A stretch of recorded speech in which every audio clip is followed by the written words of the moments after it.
Hello friends, ये है part 11 sexual reproduction in flowering plants का। तो इससे पहले हम पढ़ चुके हैं कि किस तरीके से जो हमारा डबल फर्टिलाइजेशन होता है, जिसमें कि प्राइमरी एंडोस्पर्म सेल पीईसी यानी कि पैक बनता है सेंट्रल सेल और एक मेल गैमेट के फ्यूजन से, और किस तरीके से जो हमारा जायगोट बनता है एग सेल और एक मेल गैमेट के फ्यूजन से। तो अब हम देखते हैं कि ये जो डबल फर्टिलाइजेशन होता है इसके बाद कौन कौन से प्रोसेसेस और कौन कौन से इवेंट्स इसके अंदर इसके बाद होते हैं। तो पढ़ते हैं पोस्ट फर्टिलाइजेशन क्या होता है। Following double fertilization events of endosperm and embryo development, maturation of ovule into seed and ovary into fruit are collectively termed post fertilization events।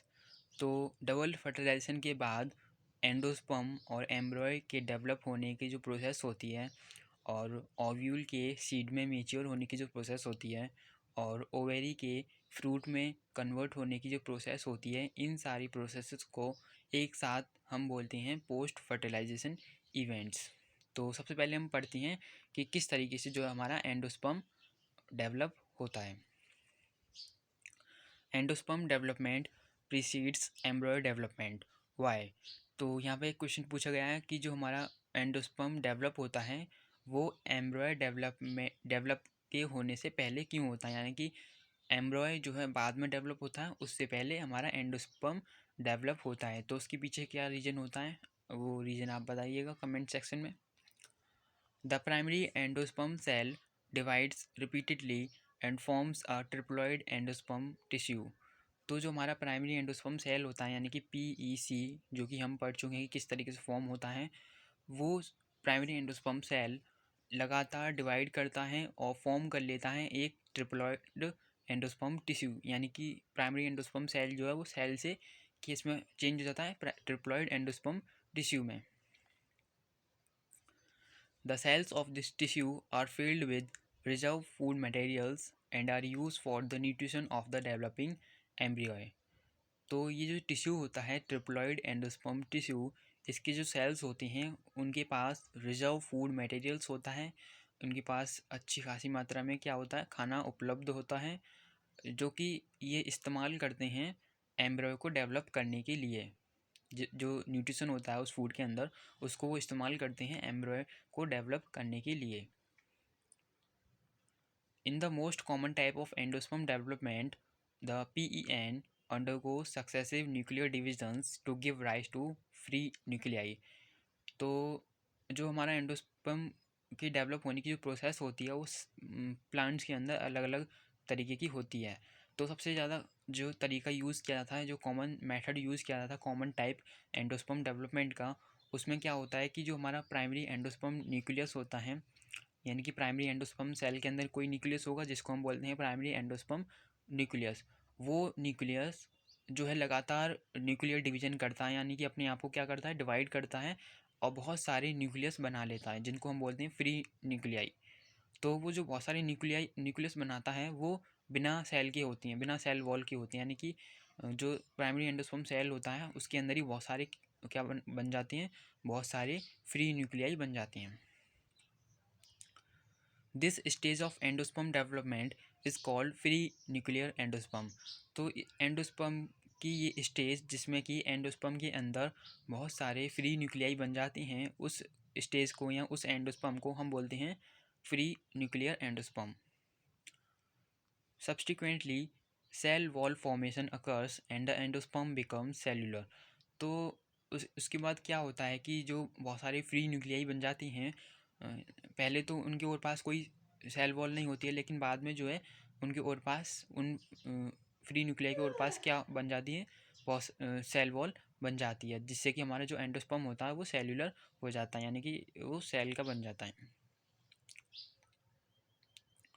The number of free nuclei formed before cell cellularization varies greatly. तो इस cell के अंदर, इस endosperm के cell के अंदर जिसमें कि बहुत सारी फ्री न्यूक्लियाई होती हैं, उनकी क्वांटिटी, उनकी जो अमाउंट होती है, मात्रा, वो सब प्लांट्स में अलग अलग होती है, जो कि सब में डिफ़र करती है, वेरी करती है। The coconut water from tender coconut that you are familiar with is nothing but free nuclear endosperm made up of thousands of nuclei and surrounding white kernel is the cellular endosperm। तो जो नारियल का पानी होता है जिससे कि आप रूबरू होंगे, जो कि किसी ठेले वेले से आप पीते होंगे या आपने कभी पिया होगा, तो वो पानी जो होता है नारियल का वो एक्चुअली में पानी नहीं बल्कि वो थाउजेंड्स ऑफ फ्री न्यूक्लियाई हैं, यानी कि वो बहुत सारी क्या हैं, फ्री न्यूक्लियस हैं, जो कि जिसके और पास क्या होती है, एक वाइट कर्नेल होती है, सफ़ेद कलर की लेयर होती है जिसको बोलते हैं सेलुलर एंडोस्पर्म, जो कि सेलुलर एंडोस्पर्म होती है। तो मेन पॉइंट इस लाइन का कहने का मतलब ये है कि जो नारियल का पानी के अंदर जो पानी होता है वो एक्चुअली में फ्री एंडोस्पर्म होता है, फ्री न्यूक्लियर एंडोस्पर्म होता है। Endosperm may be either completely consumed by the developing embryo, example P groundnut.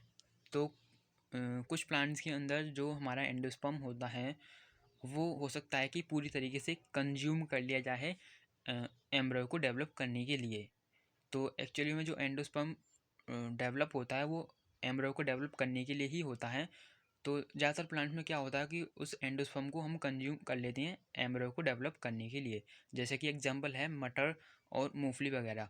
और कुछ प्लांट्स के अंदर क्या होता है कि एम्ब्रॉय को डेवलप करने में जो एंडोस्पर्म यूज़ किया जाता है उसको यूज़ करने के बाद भी जो है हमारा एंडोस्पर्म बच जाता है, बचा कुचा एंडोस्पर्म जो होता है उसको हम बाद में यूज़ करते हैं सीड जर्मिनेशन के लिए। जब हम उस सीड को जिसके अंदर एंडोस्पर्म बचा हुआ है उसको हम जब खेत में डालते हैं उगाने के लिए, तो वो जो सीड होता है वो उसी एंडोस्पर्म से क्या लेता है, न्यूट्रिशन लेता है अपने आप को ग्रो करने के लिए। तो इसका एग्जांपल क्या है, कोकोनट वगैरह, कैस्टर एंड कोकोनट। तो अब हम देखते हैं कि जो हमारा एम्ब्रियो होता है वो किस तरीके से डेवलप होता है। तो एक बार दोबारा से रिवाइज करा देता हूँ कि हम जो है इसमें जो है डबल फर्टिलाइजेशन में दो चीज़ बनती हैं, एक तो एंडोस्पर्म जिसके बारे में हम पढ़ चुके हैं अभी, और अब हम पढ़ने वाले जो दूसरी चीज़ बनती है वो है एम्ब्रियो। तो एम्ब्रियो के बारे में हम पढ़ते हैं। Embryo develops at the micropylar end of the embryo sac where the zygote is situated. तो जो हमारा एम्ब्रियो होता है वो ओव्यूल के माइक्रोपाइलर एंड की तरफ जो है डेवलप होता है। तो दो ओव्यूल के अंदर दो एंड होती हैं, दो किनारे होती हैं, माइक्रोपाइलर एंड और एक चैलेजल एंड। तो ये जो एम्ब्रियो बनता है वो माइक्रोपाइलर एंड की तरफ बनता है, जिसमें कि जो है जहाँ पे कि जायगोट भी सिचुएटेड होता है, जायगोट भी स्थित होता है। तो कुछ ये जो जायगोट होता है ये बाद में जाके एम्ब्रियो में ही कन्वर्ट हो जाता है। Most zygote divides only after certain amount of endosperm is formed. This is an adaptation to provide assured nutrition to the developing embryo. तो जो ज़्यादातर जायगोट होते हैं वो कुछ अमाउंट में एंडोस्पर्म बनने के बाद ही डिवाइड करती हैं, कुछ एंडोस्पर्म के बनने के बाद ही वो डेवलप होती हैं। तो ये जो क्वेश्चन पूछा गया था हमसे पिछले उसमें कि जो एंडोस्पर्म होता है वो पहले क्यों बनता है एम्ब्रॉय डेवलप के होने से पहले, तो इसका रीज़न यहाँ पे दिया गया है। This is an adaptation to provide assured nutrition to the developing embryo. तो ये एक एडेप्टेशन है, एक प्लांट के द्वारा अपनाया गया एक तरीके का मैकेनिज़्म है जिसके द्वारा वो एक 100% श्योर हो जाते हैं कि जो हमारा एम्ब्रॉय डेवलप हो रहा है उसको न्यूट्रिशन मिल जाएगा। तो इसलिए वो क्या करते हैं, एंडोस्पर्म को पहले फॉर्म करते हैं और एम्ब्रॉय को बाद में। Though the seeds differ greatly, the early stages of embryo development embryogeny are similar in both monocotyledonous and dicotyledonous. तो जो हमारे सीड्स होती हैं मोनोकोटिलेडनस और डाइकोटिलेडनस उन वो मतलब कि देखने में अलग अलग होती हैं, डिफरेंट होती हैं, लेकिन उनकी जो स्टेज होती है एम्ब्रियो डेवलपमेंट की जिसको हम बोलते हैं एम्ब्रियोजेनी, वो दोनों में ही कैसी होती है, सिमिलर होती है, दोनों में सेम होती है। The zygote give rise to the pro embryo and subsequently to the globular heart shaped and mature embryo. तो जो हमारा जायगोट होता है वो पहले तो वो प्रो एम्ब्रियो को फॉर्म करता है, फिर वो प्रो एम्ब्रियो से जो है ग्लोबुलर एम्ब्रियो में कन्वर्ट हो जाता है, फिर ग्लोबुलर एम्ब्रियो से हार्ट शेप्ड में, और हार्ट शेप्ड से जो है मेच्योर एम्ब्रियो में। तो इसको हम डायग्राम में देख लेते हैं। तो ये जो आपको दिख रहा है जायगोट, जायगोट से इसने क्या बनाया, प्रो एम्ब्रियो, प्रो एम्ब्रॉय से आप इन्होंने बनाया ग्लोब्यूलर एम्ब्रॉय, ग्लोब्यूलर एम्ब्रॉय से heart shaped embryo, heart shaped embryo से लास्ट में मेच्योर एम्ब्रॉय। तो ये इसकी प्रोसेस है, इसके स्टेप्स हैं। A typical dicotyledonous embryo consists of an embryonal axis and two cotyledons। तो जो हमारे डाइकोटिलेडनस एम्ब्रॉय होती हैं, जो सीड होती हैं, उनके अंदर तीन पार्ट्स होती हैं, तीन पार्ट्स होती हैं जिसमें कि दो तो कोटिलेडन्स होती हैं और एक एम्ब्रॉयनल एक्सिस होती है। The portion of the embryonal axis above the level of cotyledons is the epicotyle which terminates with plumule और स्टेम टिप। तो कोटिलेडन्स के का वो पोर्शन, सॉरी एम्ब्रोनल एक्सिस का वो पोर्शन जो कि कोटिलेडन से ऊपर होता है, उस पोर्शन को हम बोलते हैं एपिकोटाइल, जो कि कहाँ पे ख़त्म होता है, जो कि प्लूम्यूल पे जाके ख़त्म हो जाता है। तो इसको हम समझ लेते हैं डायग्राम के थ्रू। तो ये पहली वाली इमेज आप देखिए, ये है डाइकोटिलेडनस सीड की, एम्ब्रॉय की। तो इसमें जो आपको दो कोटिलेडन्स दिख रहे होंगे, एक राइट में एक लेफ्ट में इस तरफ, तो इसका वो पोर्शन जहाँ पे कि ये प्लूम्यूल है, उस पोर्शन को हम बोलते हैं, उसके बाद की जो पोर्शन है उसको हम बोलते हैं एपिकोटाइल। तो जहाँ पे आपको प्लूम्यूल दिख रहा है उसी के बाद के उस पोर्शन को हम क्या बोलते हैं, एपिकोटाइल।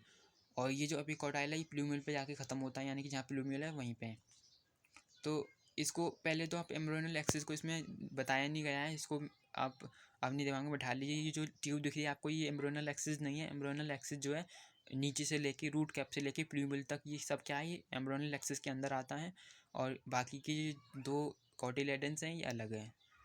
तो इसको आप दिमाग में बैठा लीजिए कि एम्ब्रियोनल एक्सिस को आप जब वो कन्फ्यूज मत होइएगा क्या है क्या नहीं। The cylindrical portion below the level of cotyledons is hypocotyle that terminate at its lower end in the radicle or root tip. The root tip is covered with the root cap. तो cotyledons के बाद का portion, यानी कि जहाँ पे epicotyl ख़त्म हो रहा है उसके बाद का नीचे की तरफ आइए आपको, तो एक सिलेंड्रिकल शेप्ड का ये जो पोर्शन दिख रहा है लंबा सा, ये सारा क्या है, ये हाइपोकोटाइल है। और ये जो हाइपोकोटाइल जो है नीचे जाके रेडिकल पे ख़त्म हो जाता है, जिसको रूट टिप भी बोलते हैं, यानी कि जहाँ से रूट निकलती है, रूट फॉर्म होती है। और ये जो रेडिकल होता है ये, तो यहाँ रूट टिप जो होती है वो किससे कवर होती है, रूट कैप से। तो ये जो प्लूम्यूल है यहीं पे एपिकोटाइल होता है। तो एपिकोटाइल के बाद का या कोटिलेडन्स के बाद का जो पोर्शन है सिलेंड्रिकल शेप्ड का, वो हमारा हाइपोकोटाइल है। हाइपोकोटाइल जो है नीचे आके रेडिकल पे ख़त्म होता है, और ये जो रेडिकल होता है या रूट टिप होती है वो रूट कैप से कवर्ड होती है। तो ये सब कहा गया है इसमें लाइन में। एम्ब्रॉय of monocotyledons possesses only one cotyledons। तो जो मोनोकोटिलेडन्स एम्ब्रॉय होती हैं या सीड होती हैं, उनके पास सिर्फ एक कोटिलेडन्स होता है, जैसा कि नाम से पता चल रहा है। In the grass family the cotyledons is called scutellum that is situated towards one side lateral of the embryonal axis. तो ग्रास फैमिली में जो कोटिलेडन्स होते हैं उसको स्पेशली एक नाम दिया गया है, जिस बोलते हैं उसको स्क्यूटेलम, जो कि एम्ब्रियोनल एक्सिस के एक तरफ एक साइड में स्थित होता है, एक साइड में होता है। तो इसको देख लेते हैं स्क्यूटेलम है किधर। तो आप दूसरी इमेज को देखिए, तो ये जो आपको बीच में जो सफ़ेद सफ़ेद कलर का ट्यूब है, ये गैप है, इससे ये तो जो मेन पोर्शन है, जो बड़ा वाला पोर्शन है, वो तो हमारा क्या है, एम्ब्रियोनल एक्सिस है। तो इस एम्ब्रियोनल एक्सिस के दूसरी तरफ जो आपको ऊपर की तरफ दिख रहा है, ये क्या है, स्क्यूटेलम है। तो पहले तो आप ये एम्ब्रियोनल एक्सिस क्या है, इस चीज़ को बड़े उससे दिमाग में बिठा लीजिए। आप अभी कंफ्यूज हो रहे होंगे कि एक्चुअली में एम्ब्रियोनल एक्सिस है क्या।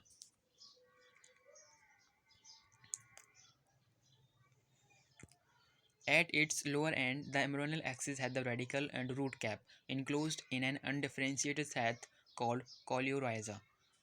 तो जो हमारा एम्ब्रियोनल एक्सिस होता है उसके लोअर एंड पे जब हम उस एम्ब्रियोनल एक्सिस के बिल्कुल नीचे आ जाते हैं, तो हमको क्या दिखता है, एक रेडिकल और एक रूट कैप दिखता है, जो कि इनक्लोज्ड है, जो कि घिरा हुआ है एक सैक से, एक लेयर से जिसको हम बोलते हैं कोलियोराइजा। तो इस लाइन को समझते हैं इसमें। तो ये जो आपको लेफ़्ट साइड में जो स्क्यूटेलम दिख रहा है, इसके सबसे नीचे पोर्शन में आइएगा तो आपको रेडिकल दिखेगा यहाँ पे। और रेडिकल जो है हमारा, रेडिकल और रूट कैप दिखेगा जो कि घिरा हुआ है एक लेयर से जिसको हम बोलते हैं कोलियोराइजा।